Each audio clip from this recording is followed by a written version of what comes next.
The Monkey's Paw by W. W. Jacobs.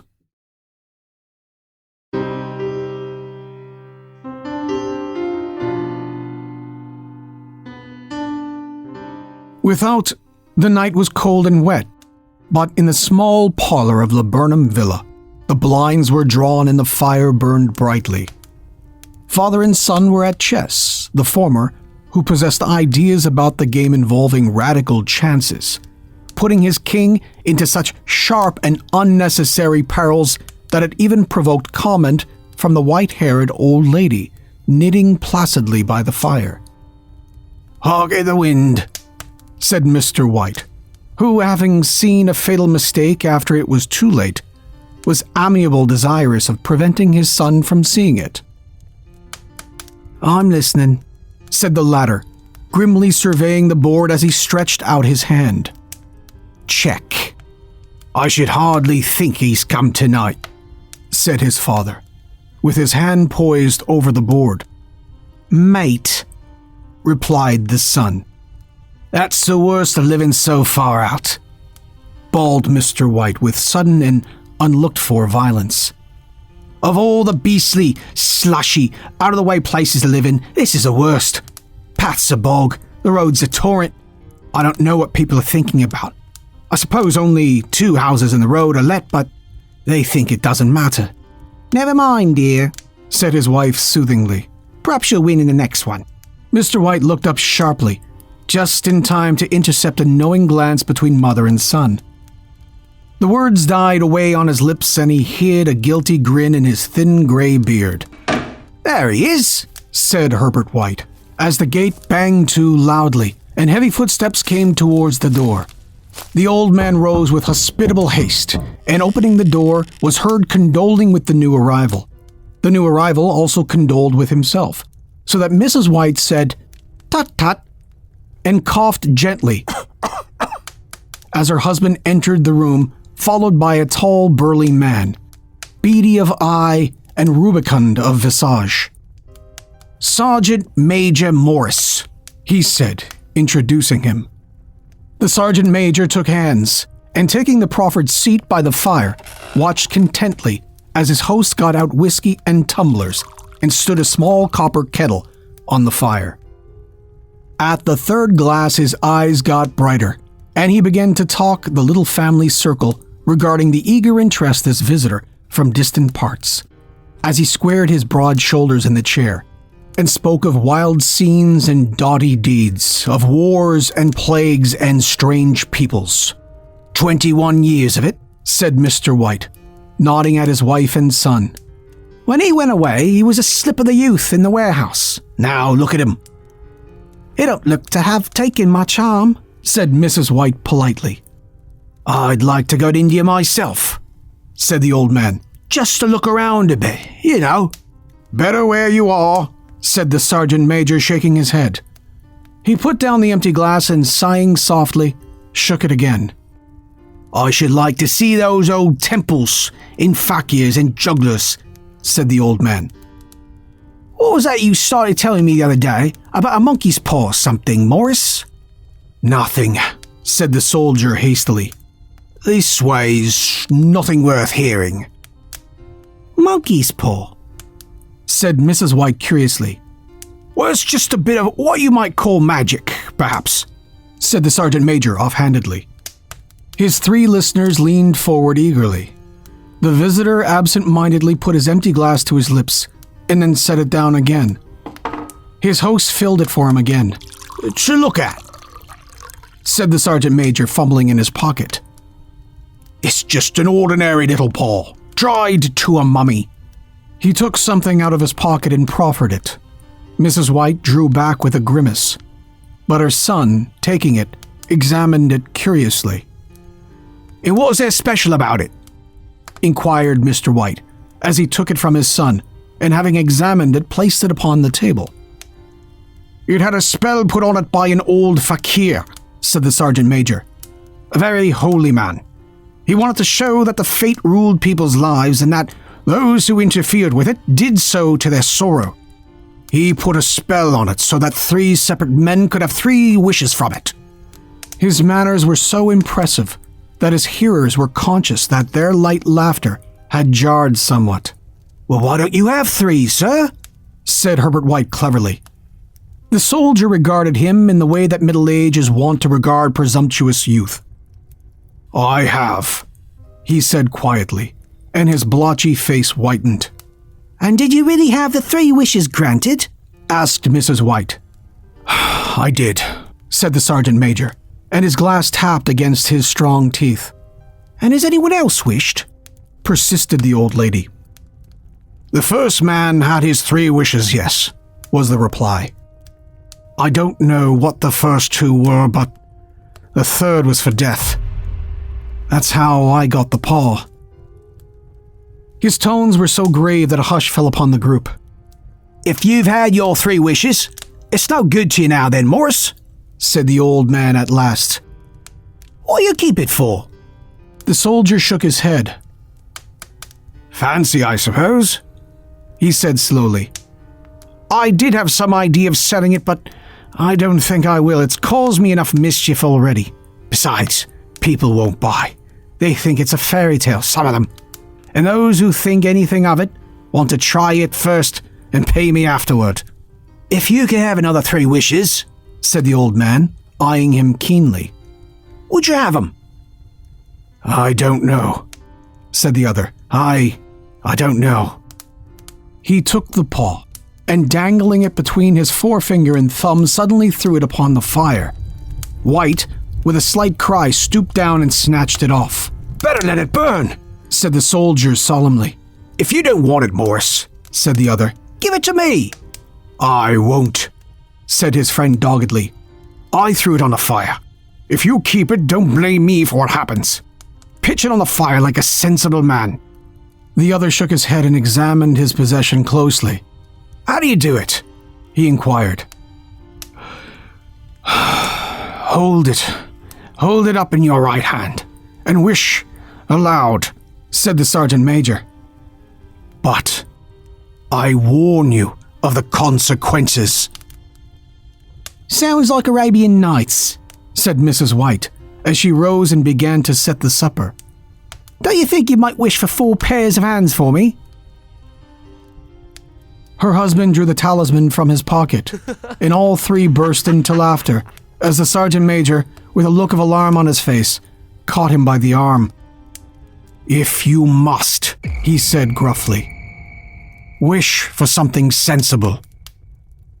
Mr. White dropped it back into his pocket and, placing chairs, motioned his friend to the table. In the business of supper, the talisman was partly forgotten, and afterward the 3 sat listening in an enthralled fashion to a second installment of the soldier's adventures in India. "If the tale about the monkey's paw is not more truthful than he's been telling us," said Herbert, as the door closed behind their guest, just in time to catch the last train, "we shan't make much of it." "Did you give him anything for it, father?" inquired Mrs. White, regarding her husband closely. "A trifle," said he, coloring slightly. "He didn't want it, but I made him take it, and he pressed me again to throw it away."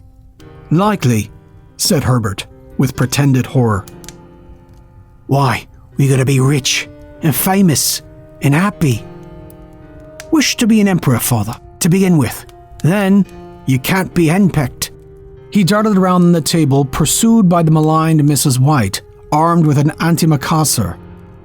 Mr. White took the paw from his pocket and eyed it dubiously. "I don't know what to wish for, that's a fact," he said slowly. "Seems to me I've got all I want." "If you'd only cleared the house, you'd be quite happy, wouldn't you?" said Herbert, with his hand on his shoulder. "Oh, wish for £200 then. That'll just do it." His father, smiling shamefacedly at his own credulity, held up the talisman as his son, with his solemn face somewhat marred by a wink at his mother, sat down and struck a few impressive chords. "I wish for £200, said the old man distinctly. A fine crash from the piano greeted his words, interrupted by a shuddering cry from the old man. His wife and son ran toward him. "It moved!" he cried, with a glance of disgust at the object as it lay on the floor. "As I wished, it twisted in my hand like a snake." "Well, I don't see the money," said his son, as he picked it up and placed it on the table. "And I bet I never shall." "It must have been your fancy, father," said his wife, regarding him anxiously. He shook his head. "Never mind, though. No harm done, but it gave me a shock all the same." They sat down by the fire again while the two men finished their pipes. Outside, the wind was higher than ever, and the old man started nervously at the sound of a door banging upstairs. A silence unusual and depressing settled on all three, which lasted until the old couple rose to retire for the rest of the night. "I expect you'll find the cash tied up in a big bag in the middle of your bed," said Herbert, as he bade them good night. "And something horrible squatting on top of your wardrobe, watching you as you pocket your ill-gotten gains." He sat alone in the darkness, gazing at the dying fire and seeing faces in it. The last was so horrible and so simian that he gazed at it in amazement. It got so vivid that with a little uneasy laugh he felt on the table for a glass containing a little water to throw over it. His hand grasped the monkey's paw, and with a little shiver he wiped his hand on his coat and went up to bed. Part 2. In the brightness of the wintry sun the next morning, as it streamed over the breakfast table, he laughed at his fears. There was an air of prosaic wholesomeness about the room, which it had lacked on the previous night, and the dirty shriveled little paw was pitched on the sideboard with a carelessness which betokened no great belief in its virtues. "I suppose all old soldiers are the same," said Mrs. White. "The idea of our listening to such nonsense. How could wishes be granted in these days? And if they could, how could £200 hurt you, father?" "Might drop in his head from the sky," said the frivolous Herbert. "Morris said things happen so naturally," said his father, "that you might, if you so wished it, attribute it to coincidence." "Well, don't break into the money before I come back," said Herbert, as he rose from the table. "I'm afraid it'll turn you into a mean, avaricious man, and we shall have to disown you." His mother laughed, and following him to the door watched him down the road, and returning to the breakfast table was very happy at the expense of her husband's credulity, all of which didn't prevent her from scurrying to the door at the postman's knock, nor prevent her from referring somewhat shortly to the retired sergeant majors of bibulous habits when she found that the post brought a tailor's bill. "Herbert will have some more of his funny remarks, I expect, when he comes home," she said as they sat at dinner. "I dare say," said Mr. White, pouring himself out some beer. "But for all that, the thing moved in my hand, that I'll swear to." "You thought it did," said the old lady soothingly. "I say it did," replied the other. "There was no thought about it. I had just... What's the matter?" His wife made no reply.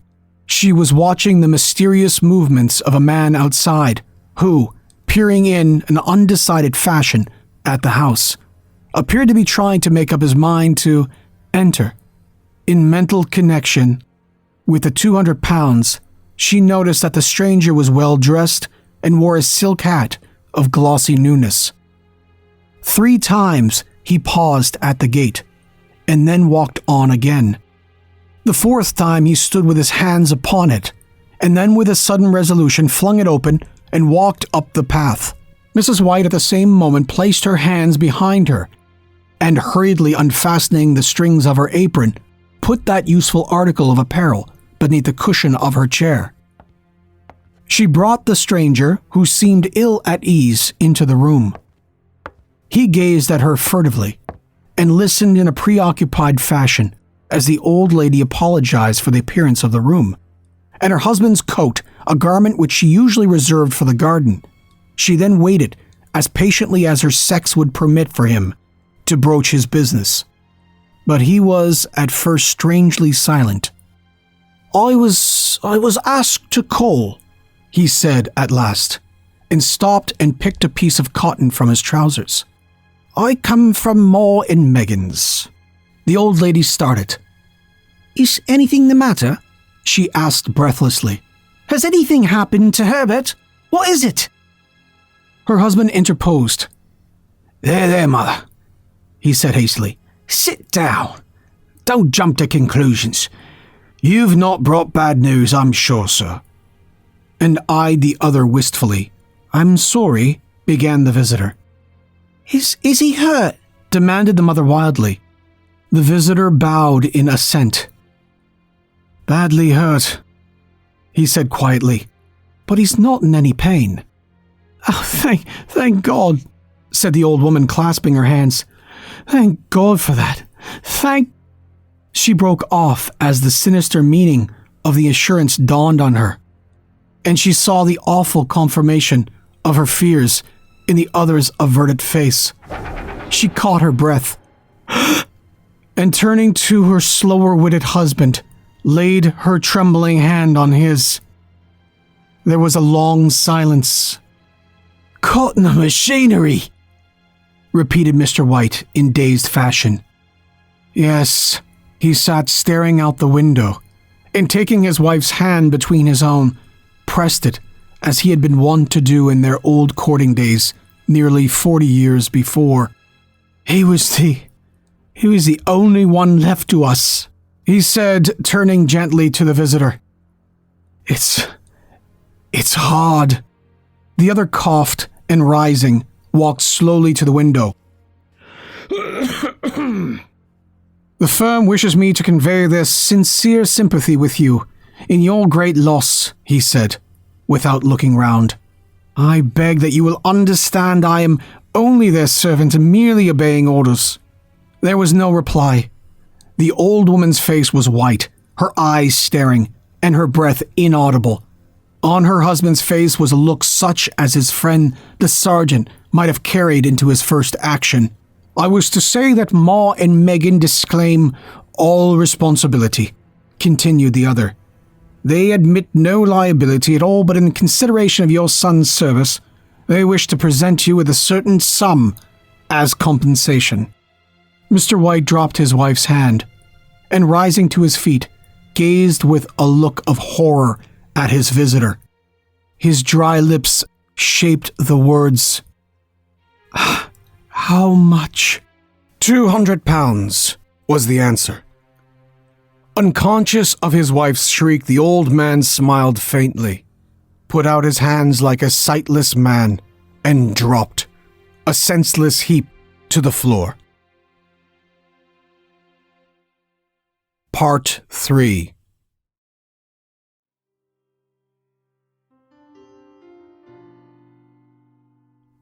In the huge new cemetery, some 2 miles distant, the old people buried their dead, and came back to the house steeped in shadows and silence.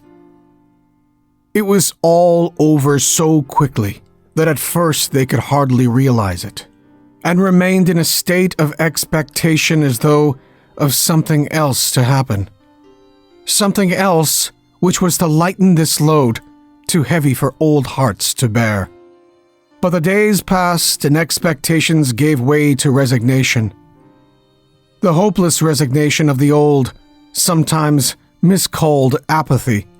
Sometimes they hardly exchanged a word, for now they had nothing to talk about, and their days were long to weariness. It was about a week after that the old man, waking suddenly in the night, stretched out his hand and found himself alone. The room was in darkness, and the sound of subdued weeping came from the window. He raised himself in bed and listened. "Come back," he said tenderly. "You'll be cold." "It's colder for my son," said the old woman, and wept afresh. The sounds of her sobs died away on his ears. The bed was warm and his eyes heavy with sleep. He dozed fitfully, and then slept until a sudden, wild cry from his wife awoke him with a start. "The paw!" she cried wildly. "The monkey's paw!" He started up in alarm. Where is it? What's the matter?" She came stumbling across the room toward him. "I want it," she said quietly. "You've not destroyed it." "It's in the parlor on the bracket," he replied, marveling. "Why?" She cried and laughed together and bending over, kissed his cheek. "I only thought of it," she said hysterically.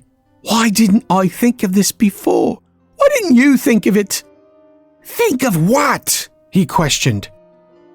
"The other 2 wishes," she replied rapidly. "We've only had one. Was that not enough?" he demanded fiercely. "No," she cried triumphantly. "We'll have one more. Go down and get it quickly and wish our boy alive again." The man sat in bed and flung the bedclothes from his quaking limbs. "Good God, you're mad!" he cried, aghast. "Get it!" she panted. "Get it quickly and wish. Oh, my boy, my boy!"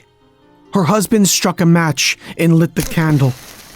"Get back to bed," he said unsteadily. "You don't know what you're saying." "We had the first wish granted," said the old woman feverishly. "Why not the second?" It's a coincidence," stammered the old man.